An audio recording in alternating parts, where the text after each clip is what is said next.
یہ ایک Islamic moral story ہے، ایک نیک عورت جس کا دل بھروسہ، ایمان، حیا اور اللہ پر توکل سے بھرا تھا۔ یہ ایک فکشنل کہانی ہے، لیکن مریم علیہ السلام اور خدیجہ رضی اللہ تعالیٰ عنہ جیسی نیک خواتین کی روح سے متاثر ہے۔ یہ کہانی طاقت، ایمانداری اور صبر کی ہے۔ ایک چھوٹا سا فلسطین کا گاؤں جو بے تحاشا زیتون کے پودوں سے گھیرا ہوا تھا۔ ایک جوان لڑکی جس کا نام زینب بنت کریم تھا۔ اس کے والد ایک کسان تھے اور اس کی والدہ بہت پہلے ہی گزر چکی تھی جب زینب بہت چھوٹی۔ مشکلات کے باوجود زینب کو اس کی رحم دلی، اللہ سے گہرا تعلق اور شرم و حیا سے جانا جاتا تھا۔ وہ ہر صبح فجر کے وقت جاگتی، وہ اپنے والد کے کھیت میں مدد بھی کرتی اور چھوٹی بچیوں کو مسجد میں قرآن پڑھاتی۔ وہ اپنی غریبی کو اپنی سر کا تاج کی طرح پہنتی۔ اس کا ایک من پسند کہنا تھا کہ ہر مشکل کے بعد آسانی ہے۔ ایک دن ایک مالدار بیاپاری شہر سے گاؤں آیا۔ اس نے زینب کا کردار دیکھا اور اپنی والدہ کے ہاتھوں تحفے اور سونے کے ساتھ زینب کا رشتہ مانگا، لیکن زینب نے آرام الفاظ میں انکار کر دیا۔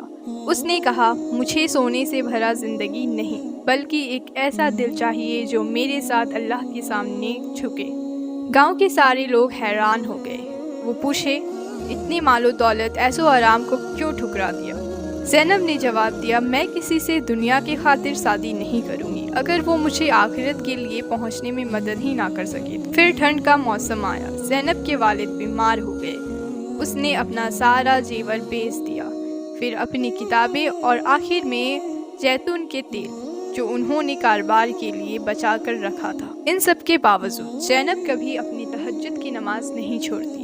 وہ سجدے میں روتی اور کہتی، یا اللہ، میں آپ سے یہ نہیں کہوں گی کہ آپ میری مشکلات کو ختم کر دیں، بلکہ میرا دل کو اس کے لیے تیار کر دیں۔ ایک رات اس نے خواب میں مریم علیہ السلام کو دیکھا۔ اس نے دیکھا مریم علیہ السلام اسے پیڑ کے نیچے کھجور دے رہی ہیں اور کہہ رہی ہیں، صبر خاموشی نہیں، صبر ایک بھروسے کا پھل ہے جو تب گرے گا جب اللہ حکم دیں گے۔ آنکھوں میں آنسو لیے وہ جاگ گئی۔ مہینہ گزرا اور پھر ایک نیا پریوار گاؤں پہنچا۔ ان میں سے ایک تھا عمار، جس نے اپنا سب کچھ یدھ میں کھو دیا تھا۔ وہ ایک سادہ رحم دل شخص تھا۔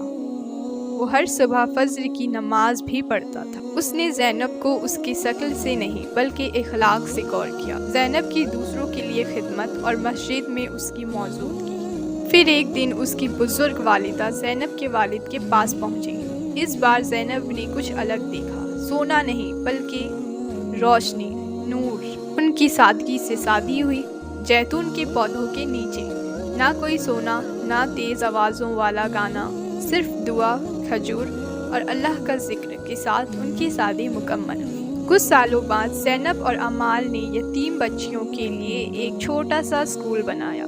زینب اس علاقے میں نور النساء کے نام سے مشہور ہو گئی۔ لوگ اس کے پاس مشورہ، علم لینے آتے۔ جب کوئی پوچھتا کہ تم ہر چیز سے اتنا مطمئن کیسے ہو، تو وہ جواب دیتی، کیونکہ مجھے وشواس ہے، اللہ دیکھ رہے ہیں، دنیا نہیں۔ جب اسے پوچھا گیا، تمہیں کس چیز نے اتنا فخر کرنا بنایا، وہ جواب دیتی، میرا اسکول نہیں، نہ ہی میرا شوہر اور نہ ہی میرے چھاتر، بلکہ میرے وہ عبادتیں جسے میں نے کسی حالت میں بھی نہیں چھوڑا۔ جب زینب فوت ہو گئی، اسے زیتون کے پودوں کے نیچے دفن کر دیا گیا۔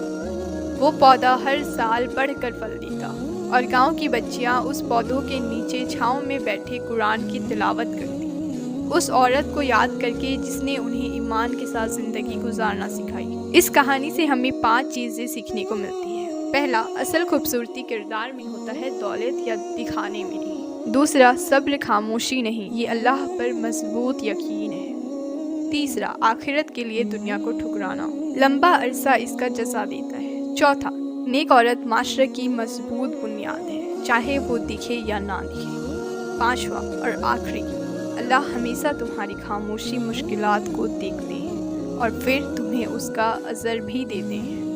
اس طرح کے اور مورل اسلامک ویڈیوز کے لیے میرے چینل کو سبسکرائب ضرور کیجیے۔